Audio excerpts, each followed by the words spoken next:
Hi there everybody and welcome to this week's webcast. So we've not long finished the HE conference for this year, so we thought we'd show you some of the best bits. I hope you enjoy them. Just a quick welcome to everyone.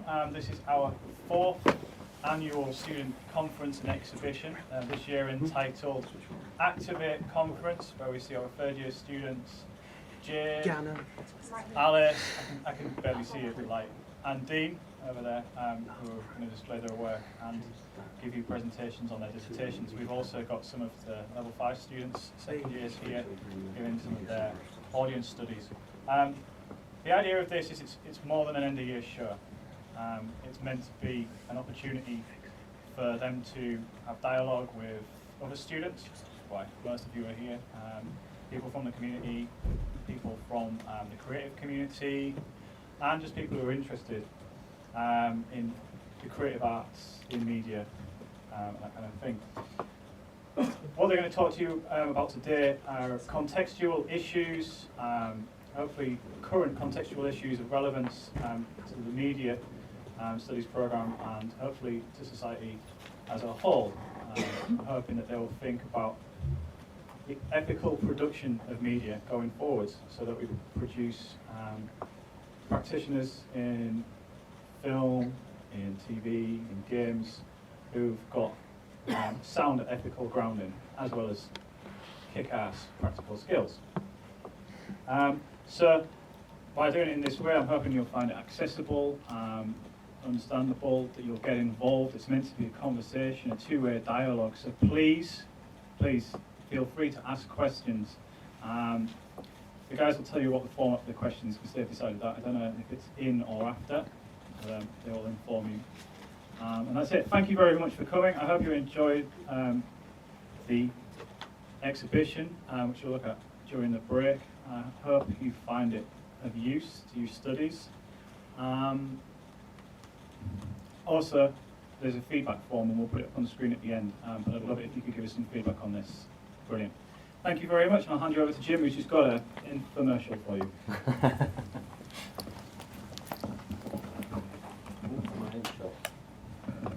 My usual problem when filming the webcast, I never know where the camera is. I can't get my words out. There's always trouble with cameras. As soon as they point at me, I never know what to say. So, a few months ago, me and a few other students had the idea of forming a webcast to promote work done by the students throughout college, not just in media but sports and elsewhere.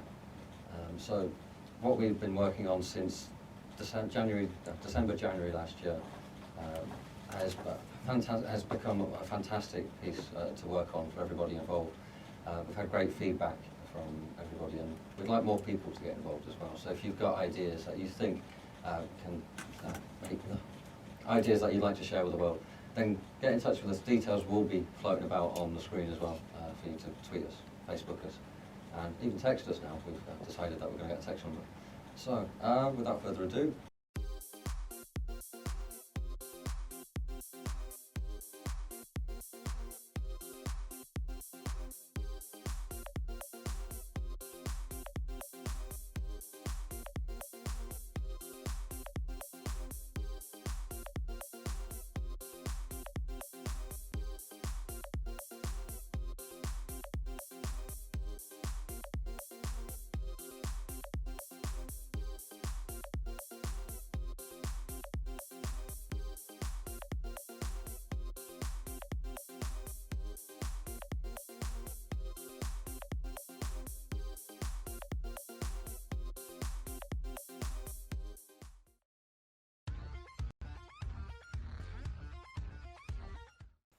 Hello and welcome. Every week on Vista, I'll be bringing the latest in film reviews and gossip straight to you.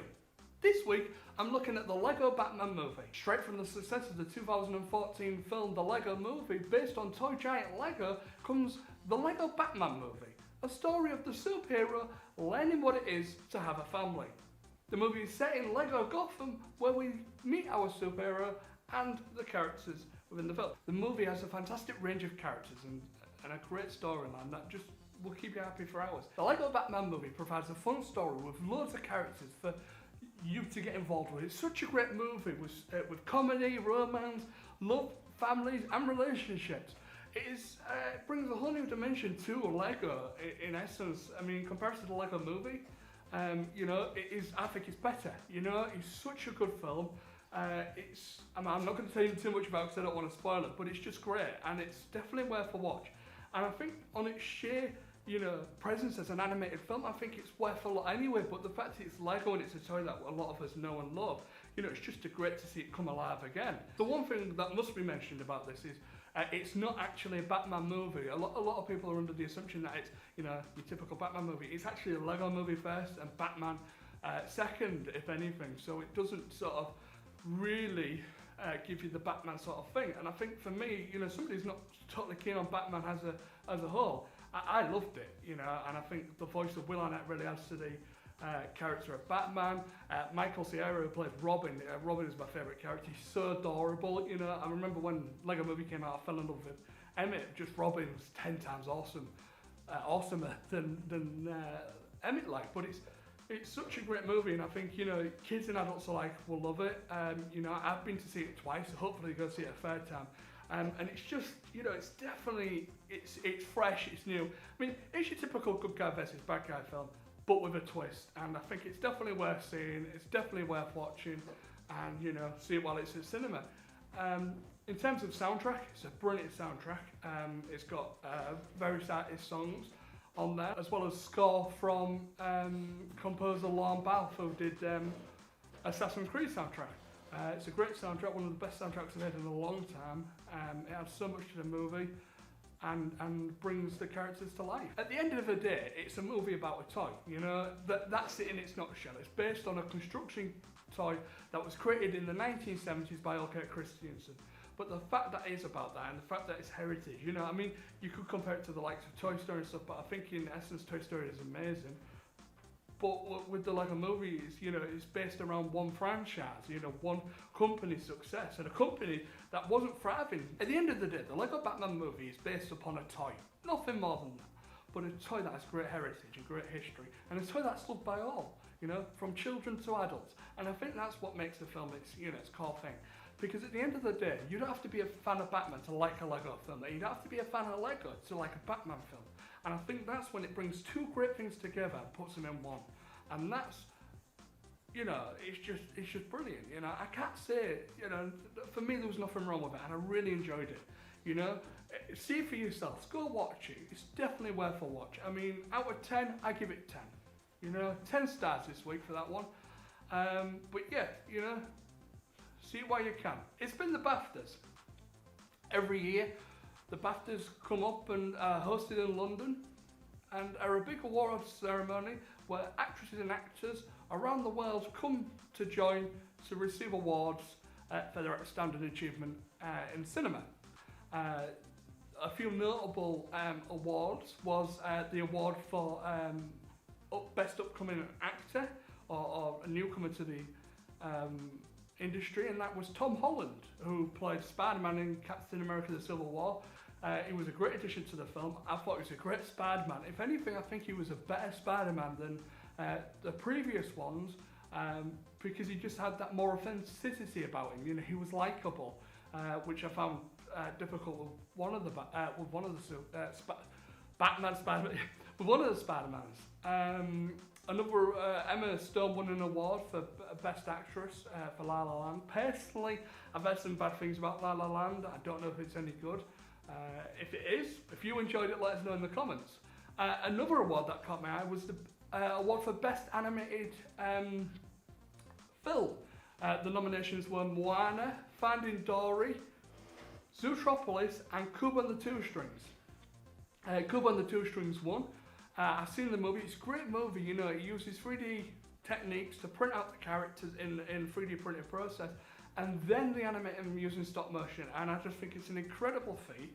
It's something we don't see every day, as you know, stop motion tends to be a dying form of animation, which is a shame because, you know, 3D animation has taken over, you know, 2D animation, and slowly it's progressing into those areas because it's a lot more, you know, it's quicker, and it's also easier to produce. Whereas, you know, stop motion doesn't happen a lot. But if you like stuff like Night Before Christmas, Coraline, Paranormal, it's definitely worth a watch. And it's a great movie. It's, you know, it's different, and it was one of my favourite animations of last year. And that's it from me this week. Next week I'll be looking at The Founder, the film that it tells the story of the McDonald's franchise. As well as next week I'll also be looking at Suicide Squad. But until next time, keep pressing play, keep eating popcorn, and keep watching movies.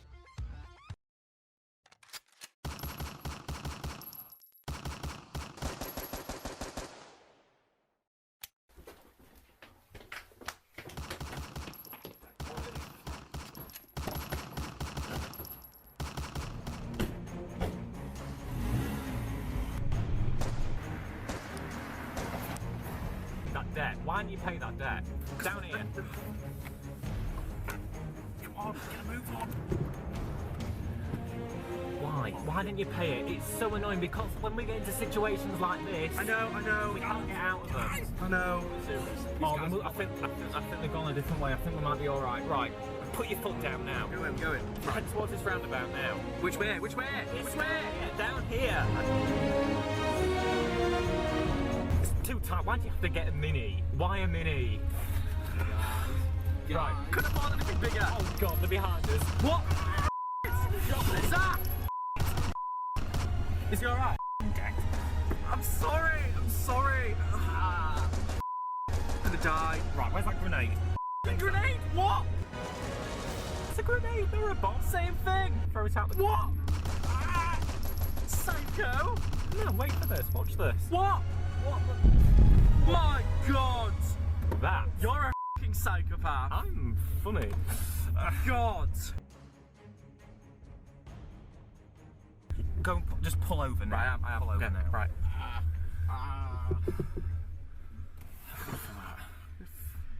Should have paid that debt. It's a f***ing grenade. Why not? Well, we lost him now, haven't we? It's a grenade. Or a bomb, though, is it? Can't just kill people. It's film industry. We need to go to the hospital.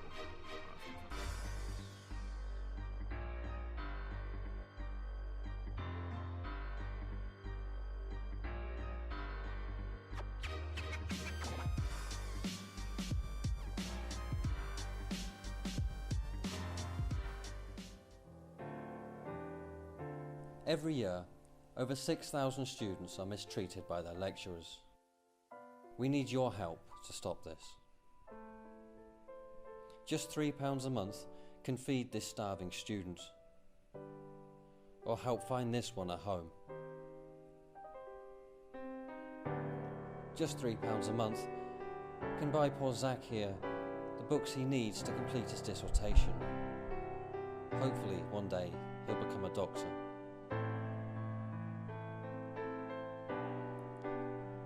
So for your help, please just text us to donate £3 a month. Thank you.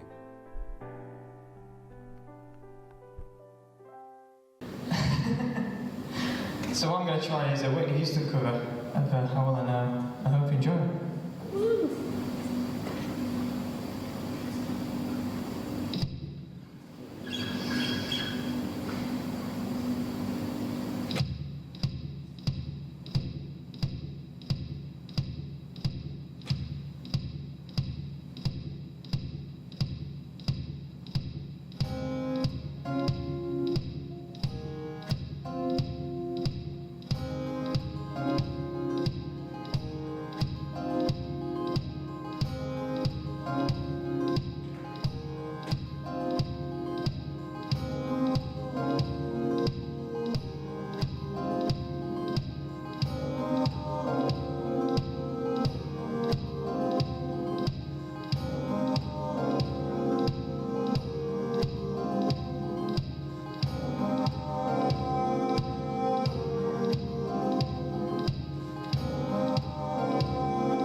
the clouds above. When I lose control, I just can't seem to get enough. When I wake from dreaming, no, tell me, is it really love? Now, how will I know she really loves me? Say every heartbeat, I fall in love whenever we meet. I'm asking you, don't you know that these things not? How will I know she's thinking of me? I try to find her, I'm just too shy. Falling in love is all bittersweet. This love is strong, how do I feel weak?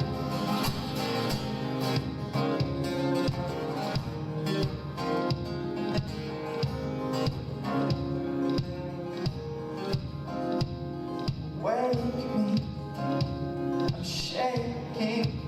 Wish I had you near me now. Said there's no mistaking what I really feel is love. Oh, will I know she really loves me? I say a prayer every heartbeat. I fall in love whenever we meet. I'm asking you, don't you know about these things now? How will I know she's thinking of me? I try to find her, I'm just too shy. Falling in love is all bittersweet. This love is strong, how do I feel weak?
Oh look, there I am.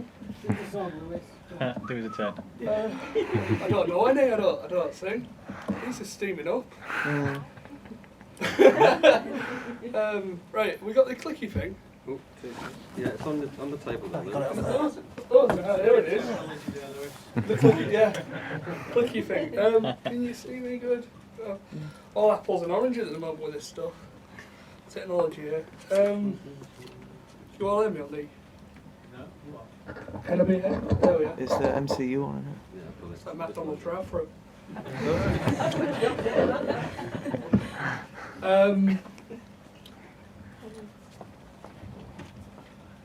Chance that. See anywhere we can. Sorry about this, everybody. Oh, hello. Right then. Don't need that right now. So yeah, I'm here to talk to you about Marvel Studios today.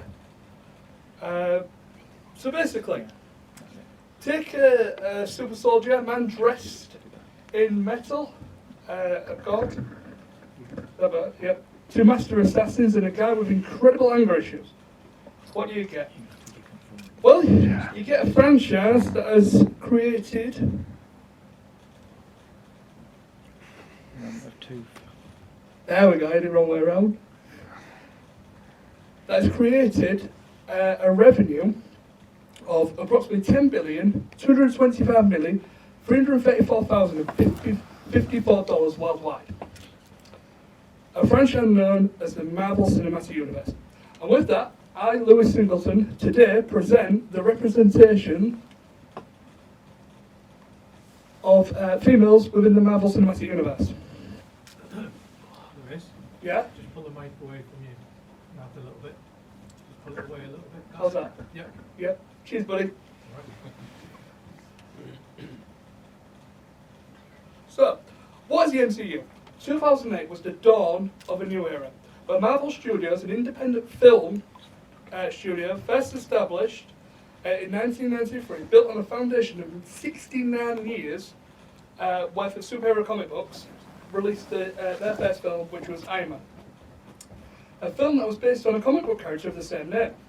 As years passed, the studio was bought by Walt Disney Studios, who released a series of films that would progress into a universe, where films with separate characters would be converged together to create a spectacle never before seen in the history of cinema. The result was essentially 5 films leading up to the 2012 release of Avengers Assemble. As time progressed, another 8 films and 5 TV shows have been released. TV shows where if something happened in a theatrical film, it would affect the characters in the TV show. Again, something that has never been done in the history of film and television. This would be established as a film series called Marvel Cinematic Universe, which currently consists of films, Iron Man, The Incredible Hulk, Iron Man 2, Thor, Captain America, Avengers Assemble, Iron Man 3, Thor the Dark World, Captain America the Winter Soldier, The Guardians of the Galaxy, Avengers Age of Ultron, Ant-Man, Captain America Civil War, Doctor Strange, and Guardians of the Galaxy Volume 2. It also has a range of TV shows, like I said, that connect to it. Agents of S.H.I.E.L.D., Agent Peggy Carter, Daredevil, Jessica Jones, Luke Cage, Iron Fist, and the newly up-and-coming new release of The Defenders. Well, this isn't going to be as good as Lewis's, so... but still, it'll be entertaining to try. This is basically my presentation, which is on the female representation of video game characters that are female.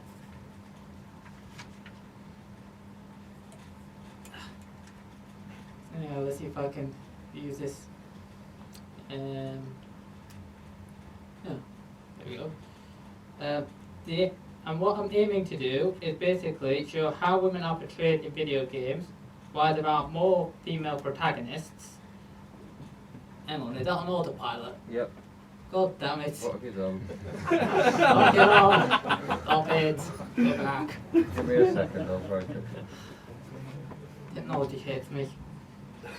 Anyway, where was I? Ah, yes.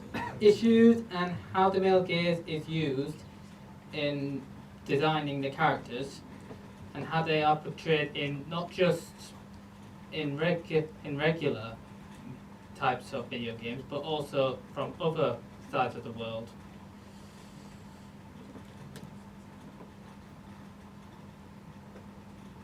There we go. I've got some video games examples that I've looked at. One of them is Tomb Raider, of course.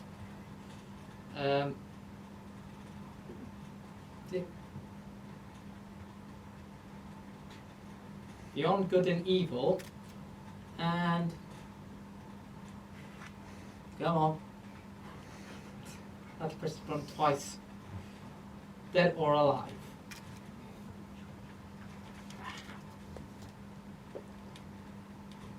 Stop running on autopilot, will you? Okay.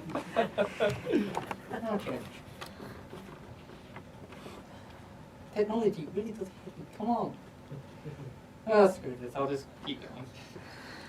Basically, you better get him to move. Move. Move. Thank you. Basically, this is what, basically, encoding and decoding, which is the theory that Stuart Hall came up with, can be evident when working in video games characters. Because when we create a character, it's sort of like encoding it with the appearance of a female character. Because over time, we try to make graphics look more realistic as possible. So the way we encode it shows off the realism. And how we decode it is basically how we perceive the character. If feminists were to look at Lara Croft, which I will get to probably in the next slide, basically they could call the original, they could actually tear apart the original due to the size of her breast, the size of everything else, and it going on autopilot. Stop it! Keep the profanities down as well, don't forget we were coming. Yeah, let's try and wrap this up quickly so I can swear before the HE committee get here. What is going to happen in this presentation? So, if you all don't know me, I am Dean. Hi, Dean. Hey. Yep, so, what am I doing? Where's the button? That one? Jim, there we go. Is it working? Yeah, look at that. Ooh. Chris wishes he could do this. Oh, perfect control. So, little notes up here. My dissertation was on I can't even speak. What's wrong with today? Ooh. Directical. Take 3. I don't need a glass of water. Needs another gin and tonic. So, my dissertation was on directorial. We'll get there eventually. Directorial and artistic integrity versus machine. How does larger influence from studios and investors alter the artistic intent of the film directors and the final product? Blah, blah, blah. I only had to write that because, you know, you have to make it sound important. But basically, how does Hollywood screw over film directors? Ooh.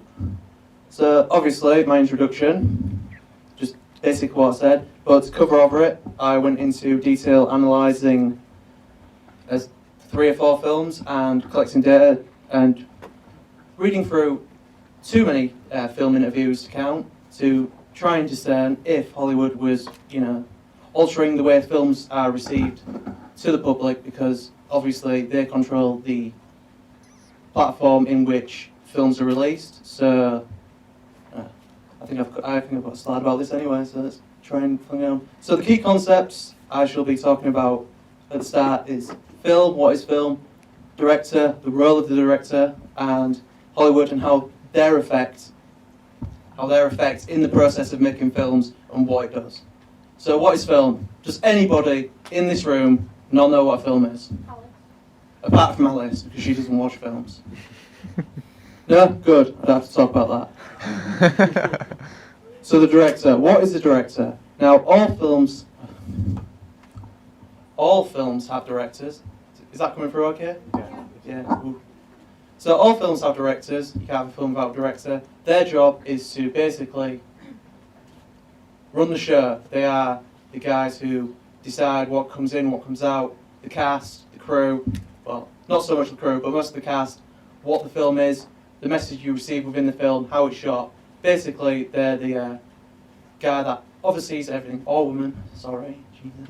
But yeah, they just run it, and they make hand movements, by the way, go back, doing a lot of hand movements.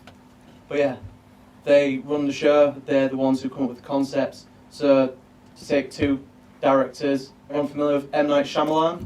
Yeah. We understand what he does. A lot of plot twists, does a lot of conveyance through colour in his films, compared to someone like Michael Bay. You all know who Michael Bay is? No. Explosions! There we go. Some people know. What film is it on? Transformers. Terrible. Ah. It's got 14 more incoming. But yeah, so keep.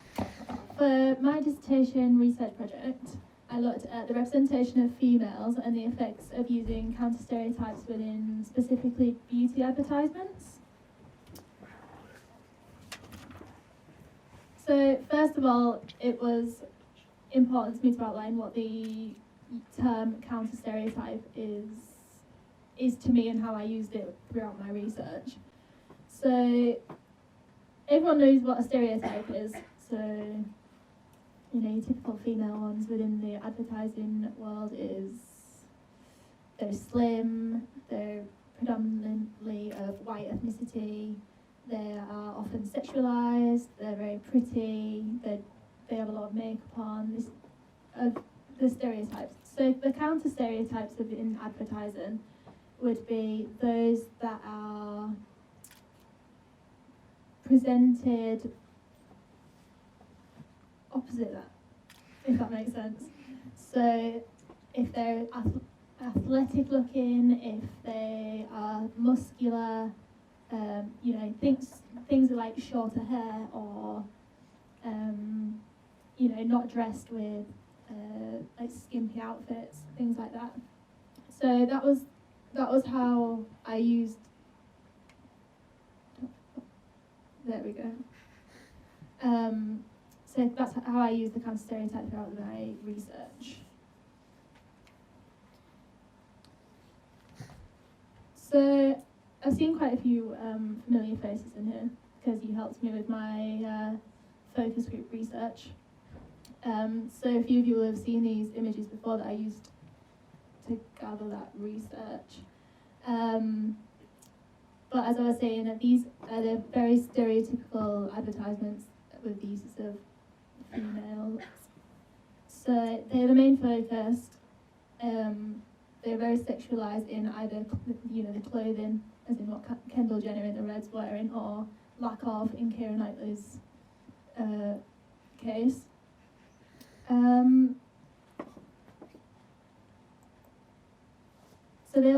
So in this kind of situation, females are represented as being submissive, weaker than males. They're supposed to be the homemaker, and they're there for being desired to be, you know, they want the audience to desire to be like them, to sell the product. Whereas I think if you look in Keira Knightley's case, on first look you can't really tell what the product is. And does Kendall Jenner have anything to do with the product on the other side? I don't know. This is what came up in the focus group, so we'll get to that in a little while. So I want you to have a look at these advertisements and just have a little think about how the females are represented and if it's a positive advertisement to see against most recent media.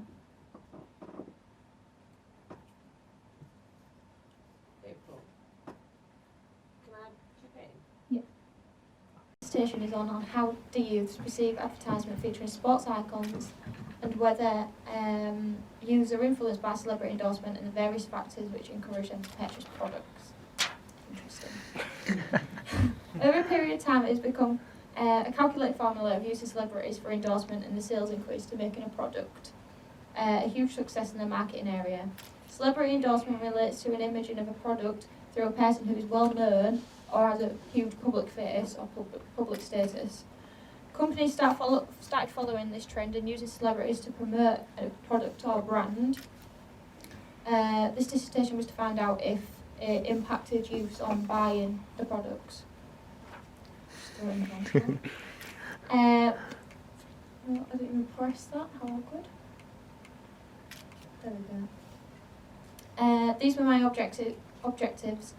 Basically to understand how celebrities have an impact on youth when buying products, to understand how the other factors such as quality, price and celebrity endorsement affect the purchasing decision on the consumer, to understand what makes consumers notice a brand, and to understand on what scale does the consumer agree upon to buying the products. So this is like a quick little thing. So I want you to shout out if you know who it is. Anyone? Does anyone know what he advertises, what his main endorsement is? Calvin Klein. Correct. You didn't see my presentation, did you? Okay. Oh. Clooney. Espresso. What is it? Who said that? Espresso. Well done. Okay. Alice, you're going to be annoyed with me about this photo because there's a bit of cleavage, my bad. Who's that? Don't know. Cheryl. Shessa. Well, whatever she calls herself. now. Oh, I didn't even ask you that, did I? Oh, good. Gaz. Walkers. Of course. Anybody know this guy? Is that not Jordan? And anyone know what he... Jordan. Nike. Oh, wait, Nike. Anyone know? Go on, Alice. Well done. And my favourite? Anyone know what he advertises right now? BT. Product. BT No, it's Broadband. BT. He wishes it from here. So, you all know who these are. You may like them, you may not. Who? Terrible. Kardashians. Who are they? The plastic. Oh. The We've got an old man in the audience, as you can tell, because he didn't know any of them. I have no You don't idea. know who any of the Kardashians are? I don't watch it. Kim. So she's the main, she's the big celebrity. She's the one that got the whole Kardashian clan Which one is she? famous. Is she on this picture? Yeah. Yeah, she's the one at the left at the bottom. Okay. By a certain. So basically, Kylie Jenner, who is the youngest out of the Kardashians, she's 19 years old, and because of her stardom on Instagram and stuff, she gets 1.8 million hits and likes on her photos every time she advertises something. So that's more than all her siblings put together, which is quite crazy. That makes her an enticing bet for advertisers seeking millennium. Actually, one of them gets the... When I was researching this is what I found, that you can't really see it that much, but last year, from June to 2015 June to 2016,